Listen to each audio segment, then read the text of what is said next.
Welcome, everyone. We have the pleasure for today's episode to welcome Chloé Painter, one of the Miel students of the Catholic University of Lille. We will focus on today's episode to the issue of discrimination within the EU, and we will discuss more precisely about discrimination on the ground of nationality. Firstly, could you please introduce the issue we're confronted today to?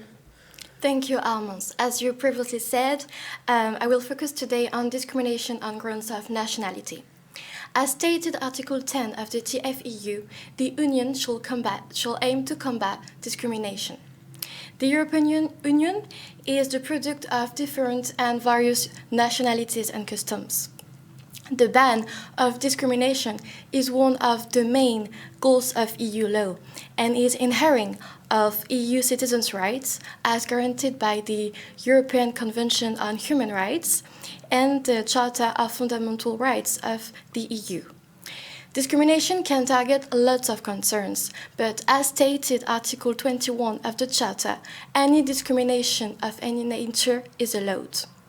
However, discrimination values are today triggered, and states tend to encourage the self-centered policy in putting the nationals' interests before the Union.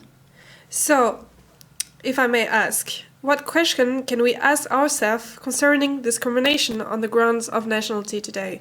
The main question we can ask ourselves today is, how is it possible that discrimination that an union such as the European Union, created on a multicultural basis, still faces discrimination in the 21st century?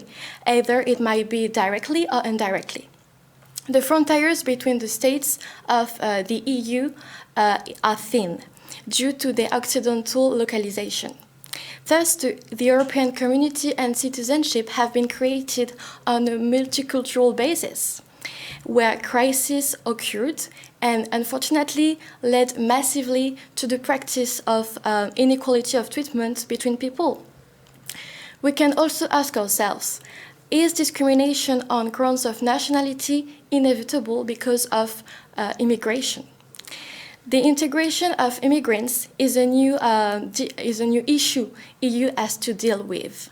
In fact, the growth of criminality, the inflation, with the war in Ukraine with Russia.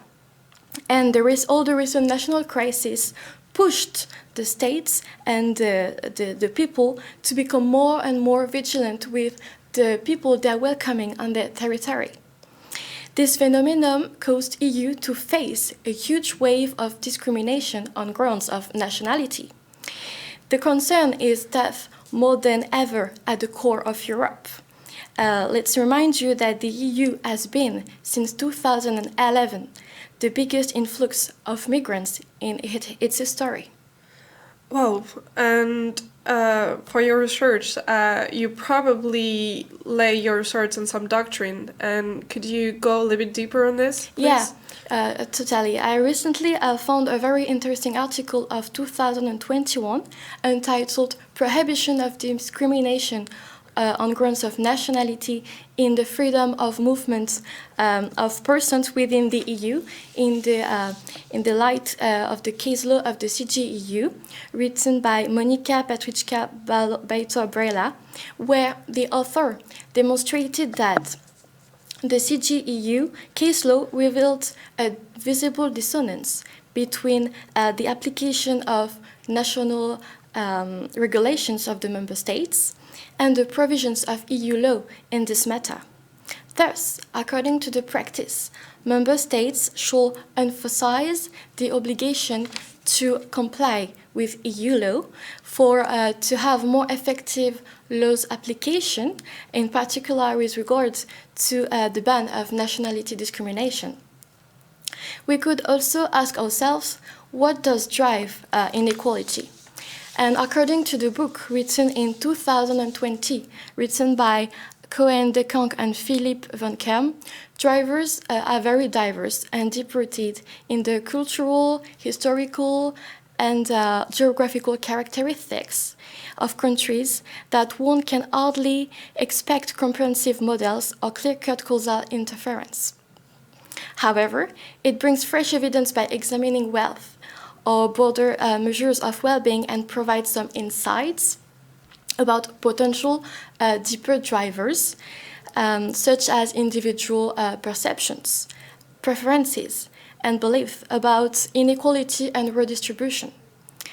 The actual EU crisis only postponed the potential development of the anti-discrimination combat.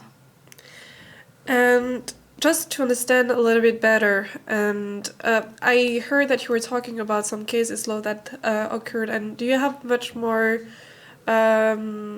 cases law to present to us? Clearly, the matter of discrimination has been brought before the Court of Justice on multiple occasions, and a broad legal framework has been developed through ILO in order to combat various forms of discrimination, allowing each individual to benefit of an equal and fair access to human rights and freedoms. Thus, the case law of the court played such a special role in the practice, especially through Article 18 of the TFEU, stating that the authorities of the member states are obliged to refuse to apply a provision of a national law if this latter is contrary to the ban of discrimination on grounds of nationality. National measures may be examined to the extent of the application of situations not covered by specific non-discrimination provisions of the treaty. To illustrate the management of the discrimination issue by the case law, we can cite the Cowan case, where the court considered in 1989 that a British tourist seriously injured following an assault suffered by himself on the Paris metro by persons unknown has the same right to compensation from the French state as a French national.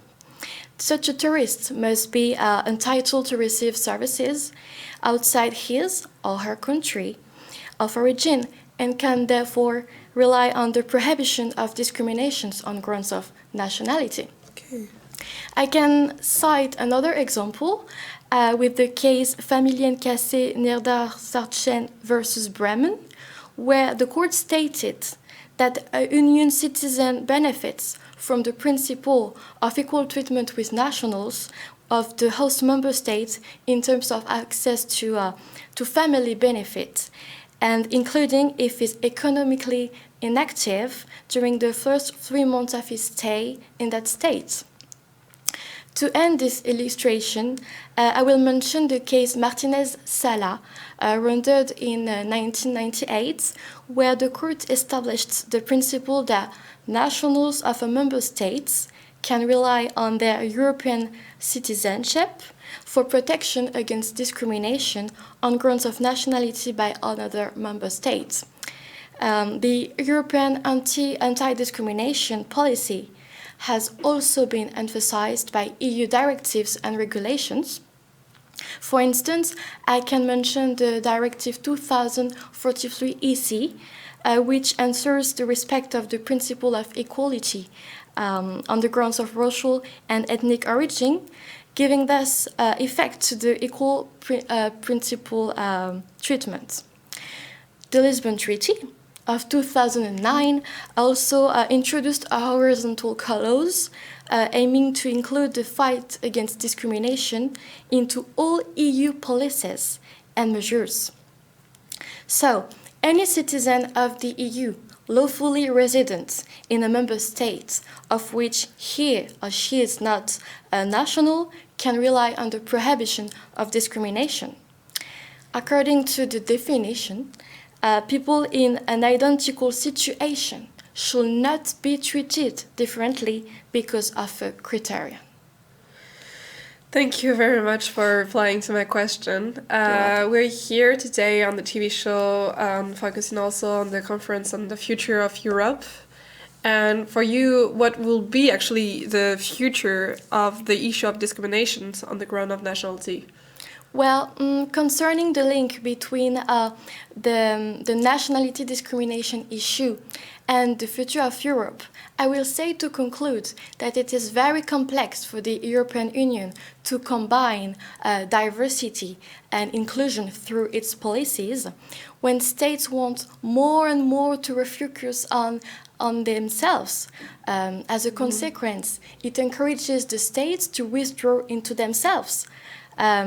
This change of behavior is driven by several crises that the states are facing since some time, such as the Brexit in 2016, the inflation due to the war in Ukraine with Russia, and the increase of the extreme right and left political parties happening in some European countries, such as France and Italy, but also in some international countries, such as Brazil, for example.